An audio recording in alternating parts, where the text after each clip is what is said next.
नमस्ते चिल्ड्रन। आज हम लीलाधर मंडलोई से रचित ततारा वामीरो कथा सीखेंगे। ततारा वामीरो कथा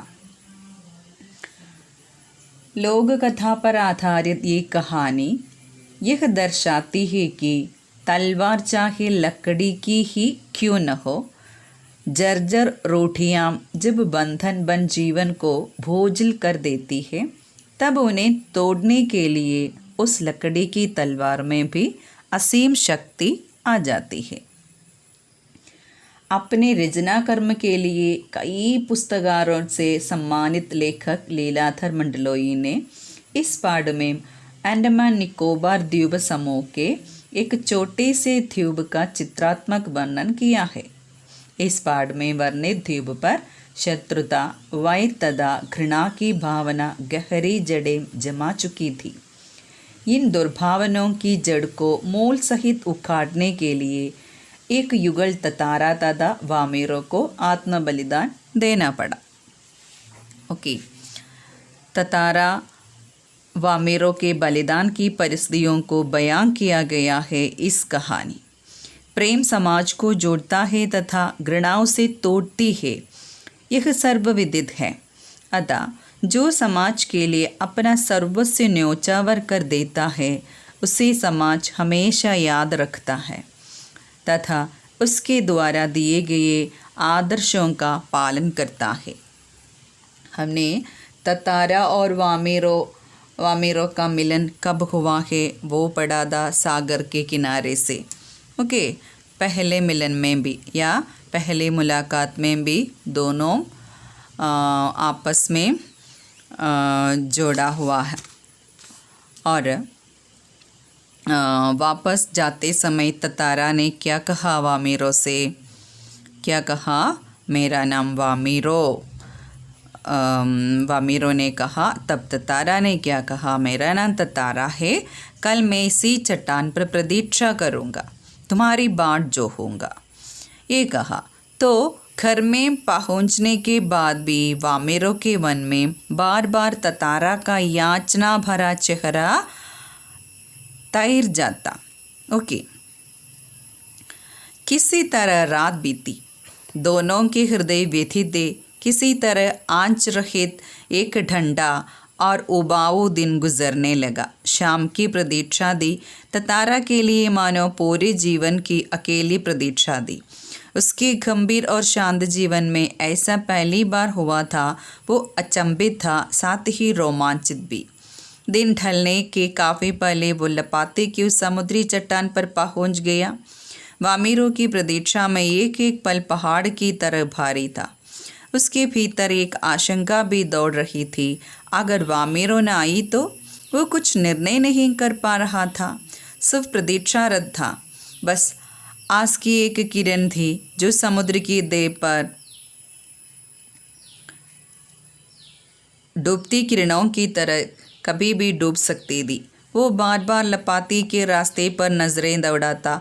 सहसा नारियल के झुरमुटों में से एक आकृति कुछ साफ हुई, कुछ और। उसकी खुशी का ठिकाना न रहा। सचमुच वो वामीरो थी। लगा जैसे वो घबराहट में थी, वो अपने को छुपाते हुए बढ़ रही थी। बीच बीच में इधर उधर दृष्टि दौड़ाना न भूलती। फिर तेज कदमों से चलती हुई ततारा के सामने आकर ठिठक गई। दोनों शब्दहीन थे। कुछ था जो दोनों के भीतर बह रहा था। एकटक निहारते हुए वे जाने कब तक खड़े रहे। सूरज समुद्र की लहरों में कहीं खो गया था। अंधेरा बढ़ रहा था। अचानक वामीरो कुछ सचेत हुई और घर की तरफ दौड़ पड़ी। ततारा भी वही खड़ा था, निश्चल, शब्दहीन। Some tough words are here, children. आंच रहित means संकट। आंच means संकट। उबाऊ means बोर लगना।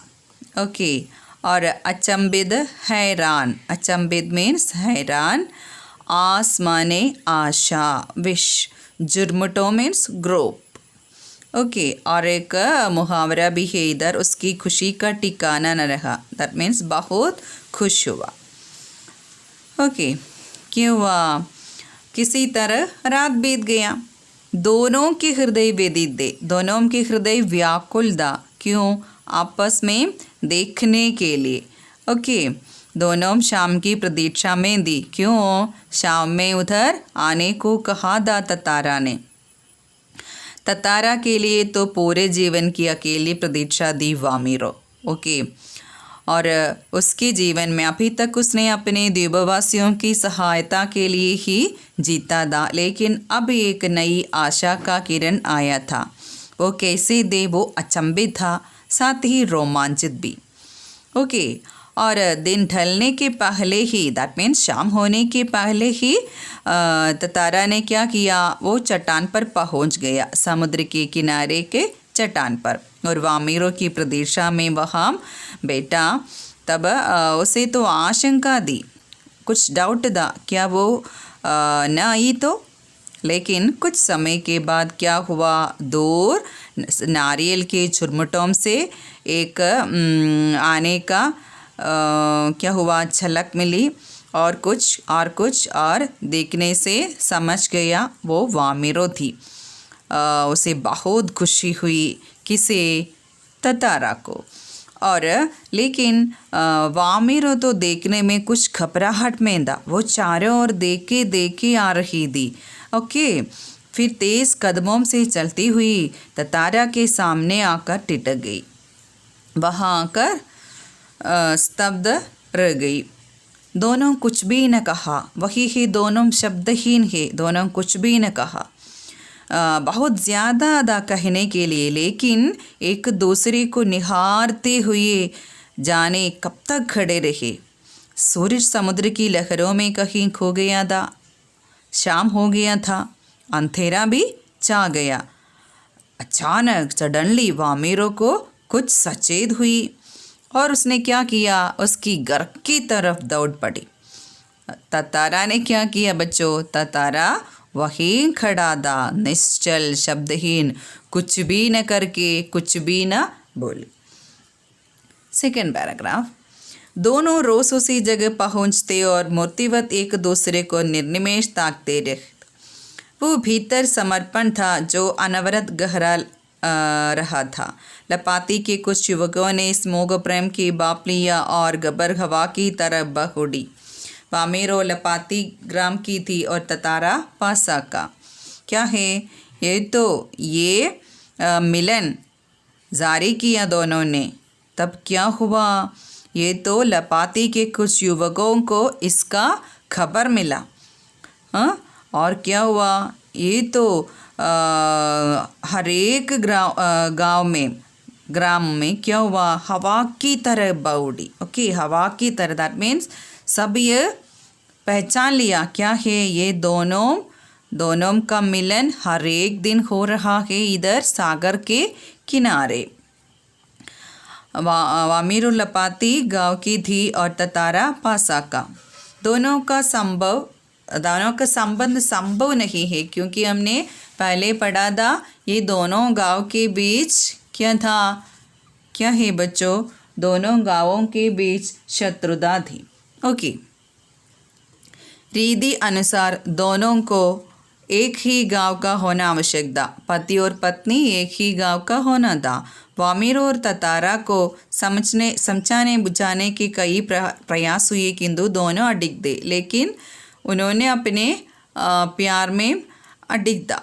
वे नियमतः लपाती के उसी समुद्री किनारे पर मिलते रहते। अफवाहें फैलती रही। अफवाहें मीन्स गॉसिप्स। ओके, कुछ समय बाद पासा गांव में पशु पर्व का आयोजन हुआ। पशु पर्व में हष्टपुष्ट पशुओं के प्रदर्शन के अतिरिक्त पशुओं से युवकों की शक्ति परीक्षा प्रतियोगिता भी होती है। वर्ष में एक बार सभी गांव के लोग हिस्सा लेते हैं। बाद में नृत्य, संगीत और भोजन का भी आयोजन होता है। शाम से सभी लोग पासा में एकत्रित होने लगे। धीरे धीरे विभिन्न कार्यक्रम शुरू हुए। ततारा का मन इन कार्यक्रमों में तनिग्न था। उसकी व्याकुल आँखें वामीरो को ढूंढने में व्यस्त थी। क्या है? हर एक साल के जैसे पासा गांव में पशु पर्व का आयोजन हुआ। पशु पर्व क्या है बच्चों? हृष्टपुष्ट पशुओं का प्रदर्शन, और इसके अलावा पशुओं से युवकों की शक्ति परीक्षा भी होती है। वर्ष में एक बार सभी गांव के लोग वहाँ मिलजुल कर आते हैं और इस प्रदर्शन और प्रतियोगिता के बाद नृत्य, संगीत, भोजन सब होते हैं। शाम होते ही सभी लोग पासा में एकत्रित होने लगे। धीरे धीरे सभी कार्यक्रम शुरू किया, लेकिन ततारा का मन इधर नहीं था। वो कार्यक्रमों में तनिग्न था और कहाँ दे, वो तो वामीरो को ढूंढने में व्यस्त थी। उसके मन में वामीरो था। नारियल के झुंड के एक पेड़ के पीछे से उसे जैसे कोई झांकता दिखा। हाँ, क्यों हुआ? नारियल के एक झुंड के एक पेड़ के पीछे से एक जैसे, वो कौन था? वो तो वामीरो था। वो वामीरो थी जो बार सामने आने में झिझक रही थी। झिझकना क्या है बच्चों? संकोच, हेसिटेशन। उसकी आंखें तरल दी, होंठ कांप रहे थे। ततारा को देखते ही वो फूट कर रोने लगी। वामीरो बहुत दुख में थी, इसलिए ततारा को देखने से वो फूट कर वो तेजी से रोने लगी। ततारा को भी दुख हुआ। ततारा विह्वल हुआ। उससे कुछ बोलते ही नहीं बन रहा था। रोने की आवाज़ लगातार ऊंची होती जा रही थी। ततारा किम कर्तव्य विमूढ़ था। वामीरो के रुदन सुरों को सुनकर उसकी माँ वहाँ पहुँची और दोनों को देखकर आग बबोला हो उड़ी। आग बबोला हो उड़ना एक मुहावरा है, बहुत नाराज होना। और ये इसी तरह वामीरो फूट फूट कर रोने से उनकी आवाज़ लगातार ऊंची होती जा रही। ये सुनकर वामीरो के माँ वहाँ पहुँची। ततारा और वामीरो को एक साथ देखकर उसको बहुत नाराज आया। ततारा को कुछ भी न कर सका, इसलिए कहता है ततारा किम कर्तव्य विमूढ़, कुछ भी न कर सका। ओके, सारे गाँव वाले की उपस्थिति में यह दृश्य उसे अपमानजनक लगा। वामीरो की माम को यह अपमानजनक था। इस बीच गांव के कुछ लोग भी वहाँ पहुँच गए। वामीरो की माँ क्रोध में उफन उड़ी। उफनना, उबलना, बॉइलिंग, दैट मीन्स बहुत नाराज आया उसे। उसने ततारा को तरह तरह से अपमानित किया। गांव के लोग भी ततारा के विरोध में आवाज़ें उठाने लगे। ये ततारा के लिए असहनीय था। वामीरो अब भी रोए जा रही थी। ततारा भी गुस्से से भर उठा। उसे जहाँ विवाह की निषेध परंपरा पर क्षोभ था, वहीं अपनी असहायता पर खींच। क्या हुआ? इसी समय वहाँ जो लोग आते थे वे भी ततारा को डांटना शुरू किया। ये ततारा को बहुत अपमानित लगा। ओके, उसको भी गुस्सा आया। देखो बच्चों, अभी तक हमने ततारा को गुस्से में नहीं देखा था, लेकिन अब ततारा को गुस्सा आया। क्यों गुस्सा आया? पहली बात है, ये परंपरा के कारण, ये विवाह के निषेध परंपरा के कारण उसको वामीरो से विवाह न कर सका, एक बात है। और ये सबका डांटना, इससे वो क्या हुआ? गुस्से से भर उठा और उसने क्या किया? अनायास उसका हाथ तलवार की मोट पर जा टिका। क्रोध में उसने तलवार निकाली और कुछ विचार करता रहा।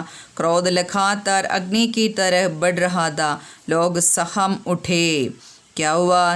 और उसके कमर के लकड़ी के तलवार उसने बाहर निकाला। और हम पहले पढ़ता था क्या उस तलवार में देवी शक्ति थी, तो यह बाहर निकालने से सभी लोग डर उठे। वही ये लोग सहम उड़े सभी और सन्नाटा खींच गए। सन्नाटा क्या है बच्चों? साइलेंस। जब कोई राह न सूझी तो क्रोध का शमन करने के लिए उसमें शक्ति भर उसे धरती में खोप दी और ताकत से उसे खींचने लगा। ततारा ने क्या किया? ततारा ने वो लकड़ी के तलवार को क्या किया? धरती में खोप दिया। धरती में खोपना माने स्टैब्ड, धरती में खोप दिया और ताकत से उसे खींचने लगा। और तलवार को क्या किया? खींचने लगा। तब क्या हुआ? वह पसीने से नहा उठा। पसीना माने स्वेट। सब घबराए हुए थे। वो तलवार को अपनी तरफ खींचते खींचते दूर तक पहुंच गया। वह हाँफ रहा था। अचानक जहाँ तक लकीर खींच गई थी वहाँ एक दरार होने लगी, मानो धरती दो टुकड़ों में बंटने लगी हो। एक गड़गड़ाहट सी गूंजने लगी और लकीर की सीध में धरती फटती ही जा रही थी। क्या हुआ कि बच्चों, तलवार खींचते खींचते वो दूर तक पहुंच गया और वो धरती में एक दरार आया, ब्रेक आया। धरती तो दो टुकड़ों में बंटने लगी हो। वो तो अब तक एक था, लेकिन इसी तरह तलवार खोंब कर खींचने से, पुल करने से उस धरती में एक ब्रेक आया। धरती तो दो पीस बन गया, एक गड़गड़ाहट की गूंजने की आवाज़ से। द्वीप के अंतिम सिरे तक ततारा धरती को मानो क्रोध से काटता जा रहा था।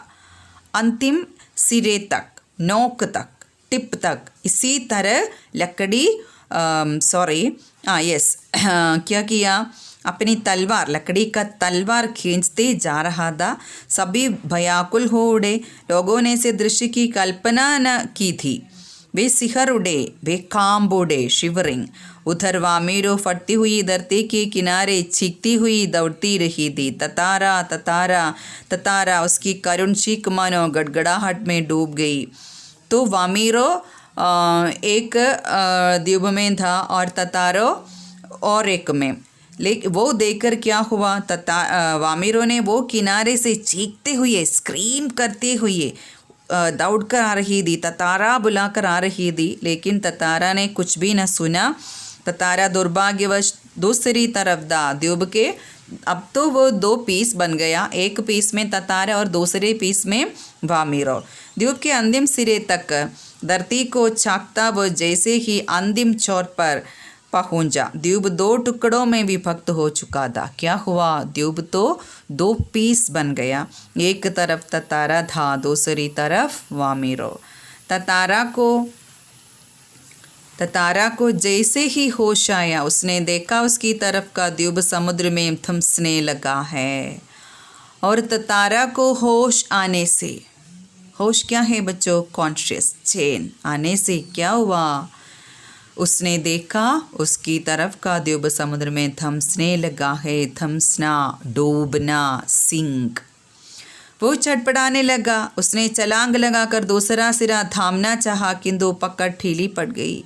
उसने जल्दी से क्या किया, दौड़कर, छलांग लगाकर, जंप करके दूसरा सिरा थामने को, दूसरा सिरा इसी तरह डूबने से बचाने की कोशिश की, लेकिन न कर सका। वो नीचे की तरफ फिसलने लगा। वो फिसल के नीचे गिरा। वो लगातार समुद्र की सतह की तरफ फिसल रहा था। उसके मुंह से सिर्फ एक ही चीख उभर कर डूब रही थी, वामीरो वामीरो वामीरो वामीरो। क्या हुआ, वो फिसल कर, लगातार कंटिन्यूसली फिसल कर समुद्र की ओर बढ़ा।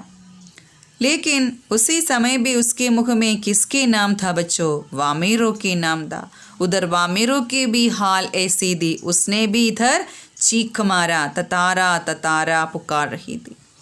ततारा लहू लुहान हो चुका था। वह अचेत होने लगा और कुछ देर बाद उसे कोई होश नहीं रहा।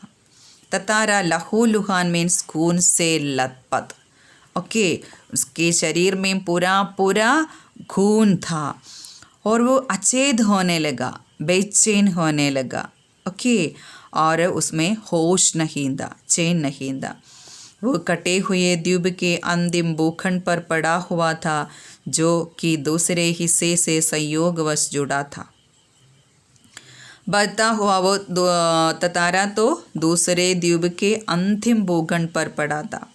ओके, वो कहाँ दे, दूसरे हिस्से से संयोगवश जुड़ा था। बढ़ता हुआ ततारा कहाँ पहुँचा, बाद में उसका क्या हुआ कोई नहीं जानता। और ततारा इसी तरह बहते बहते दूर गया और अंत में कहाँ पहुँचा और उसको क्या हुआ वो किसी ने नहीं जानता।